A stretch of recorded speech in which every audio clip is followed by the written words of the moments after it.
Please welcome Kimo Stambul, saudara-saudara. Sayangnya nggak diduetkan sama Timo Cahyanto ya. Kalau diduetkan udah mungkin kayak film Rumah Darah jadinya. Dan kita masuk ke sinopsis dulu. Kita bacain sinopsisnya dulu. Abadi Nanjaya menceritakan tentang sebuah perusahaan jamu yang pemiliknya ini punya keresahan, punya problem gitu. Dia nggak mau kelihatan tua karena istrinya itu masih muda banget gitu. Sampai akhirnya dia membuat sebuah ramuan jamu yang bakal didistribusikan secara luas di pasaran. Tapi perusahaan tersebut baru membuat beberapa sampel doang, dan pemilik perusahaan itu mencoba sampel tersebut. Setelah dicoba ternyata berhasil. Kelihatan lebih muda, nggak kelihatan uban, nggak kelihatan kayak tua gitu. Badannya menjadi segar bugar semacam itu. Tapi setelah nggak lama dari itu, akhirnya jamu itu mempunyai efek samping yang merubah orang yang mengonsumsi jamu tersebut menjadi zombie. Tapi bukan hanya itu doang, film ini juga memberikan sebuah drama yang cukup kuat ya, antara sebuah keluarga yang tidak harmonis karena ayahnya itu nikah lagi. Gue lebih suka drama di bagian endingnya dibandingkan adegan-adegan drama di awal tentang keluarga berantakan itu ya. Gue suka endingnya yang ya you know sendiri, kalau kalian udah nonton filmnya kalian bakal tahu apa yang gue bilang. Itu dia sinopsisnya. Nah, gimana keseluruhan filmnya bang?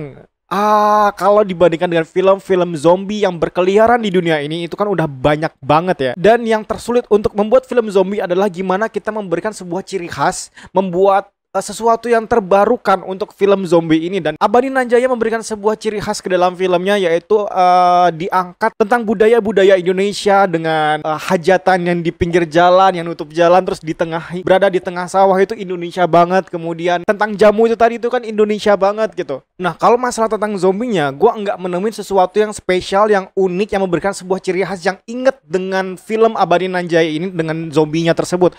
Tapi sesuatu yang menurut gue cukup menarik adalah di sini ada zombie yang merangkak ngesot, yang gue kira awalnya itu kayak kuyang semacam itu ya. Layaknya film zombie yang penuh adegan action, film ini juga memberikan sebuah ketegangan yang selalu memberi lapisan lagi. Terjadi sesuatu hal ini, kemudian terjadi kejar-kejaran lagi, ya chaos banget. Gue suka dengan film-film yang padat semacam ini, dan kalau kalian suka dengan film-film yang padat, survival semacam itu, ini bakal cocok buat kalian. Serunya nyampe, dapat tegang, tapi nggak tahu kenapa orang-orang yang di sini yang kena gigitan zombie atau semacamnya gitu nggak ada logika berpikir untuk survival gitu. Tinju lah, tendang lah, atau apa gitu, berantem kayak gitu, nggak ada sesuatu hal yang pengen mereka pertahanin dari diri mereka gitu. Ya udah, mereka kayak pasrah aja gitu. Nggak tahu, mungkin emang Indonesia orangnya pasrah semacam itu. Dan Indonesia juga kan selalu dikatkan dengan pola pikir masyarakatnya yang logika mistikanya masih kuat gitu. Masih sesuatu hal yang nggak bisa mereka tangkap dengan logikanya, mereka langsung kaitkan itu dengan hal yang mistis gitu. Kayak di film ini, zombie-zombie ini dikiranya adalah orang-orang yang kesurupan gitu. Itu menarik banget, ciri khas Indonesia banget itu. Beberapa kultur di Indonesia dimasukkan ke sini. Jadi ya itu bakal relate banget dengan Indonesia gitu. Terutama dengan proses menjadi zombinya itu karena jamu. Karena ini dikaitkan dengan jamu, gue kira tuh awalnya, nggak tahu nih, ini pikiran nyeleneh gue aja sih, gimana kalau di film ini ada zombie yang berbentuk kayak tanaman gitu, tapi ternyata nggak ada.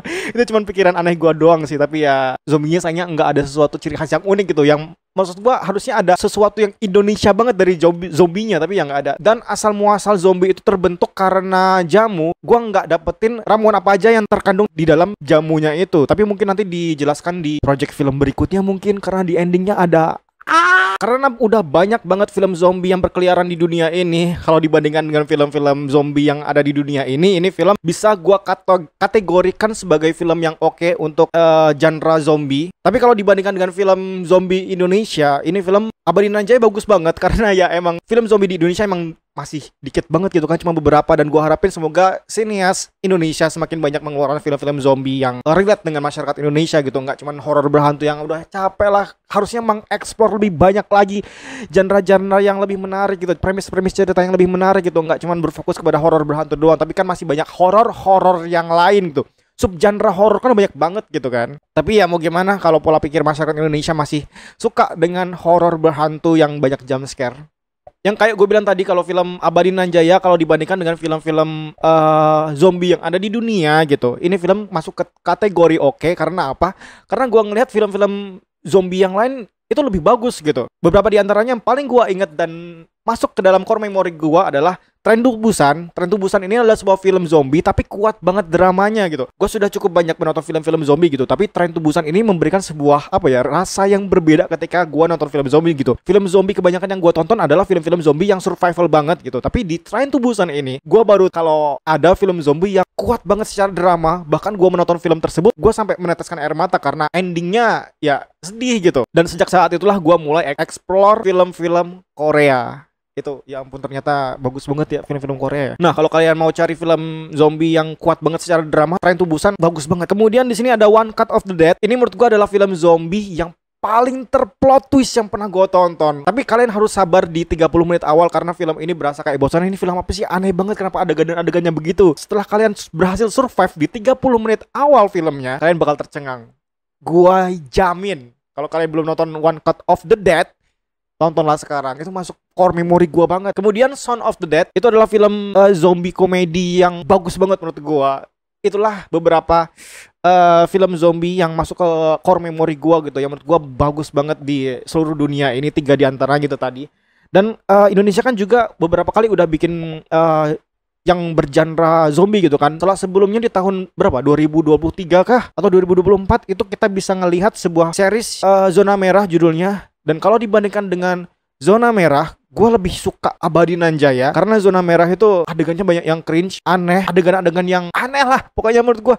Dan Abadi Nanjaya ternyata sebenarnya kan gue kira ini bakal dibuat project yang series gitu kan, dan dibuat film ternyata dengan durasi kurang lebih 2 jam. Dan gue ya oke lah, kalau sekitar kurang lebih 2 jam masih oke. Kalau misalkan 1 jam 30-an menit, kayaknya nih film nggak terlalu oke menurut gue. Tapi ternyata setelah ngeliat durasinya, ini cukup padat ya ternyata. Kimo Stambul enggak bertele-tele memberikan sebuah cerita yang ngawur-ngalur ngidul, enggak gitu. Ini film padat banget survivalnya, kemudian drama di endingnya juga gue cukup suka gitu. Dan marilah kita lihat nanti gimana untuk project film berikutnya Abadi Nanjaya, entah bakal dilanjutkan oleh Kimo Stambul kah atau enggak. Tapi biasanya kalau film-filmnya Kimo Stambul itu kan tidak jangka panjang gitu ya, kayak Rumah Dara itu berhenti di film pertama aja. Terus ada Ratu Ilmu Hitam kan, itu juga berhenti di situ doang. Dan semoga ini film enggak di milking semakin jauh karena gue rasa kalau semakin jauh film ini dibuat, kayak dibikin Abadi Nanjaya 1, 2, 3, 4, 5 itu udah kebanyakan banget. Jadi gue harapin cuman sampai film kedua doang. Habis itu mungkin barangkali bakal dibuat series mungkin. Jadi tungguin aja gimana kabar baiknya dari film Abadi Nanjaya ini karya Kimo Stambul. Silahkan ditonton, filmnya udah tayang di Netflix. Terima kasih yang sudah mendengarkan celotehan gua sampai detik ini. Jangan lupa untuk subscribe channel ini karena masih banyak yang belum subscribe. Terima kasih dan jangan lupa bertobat.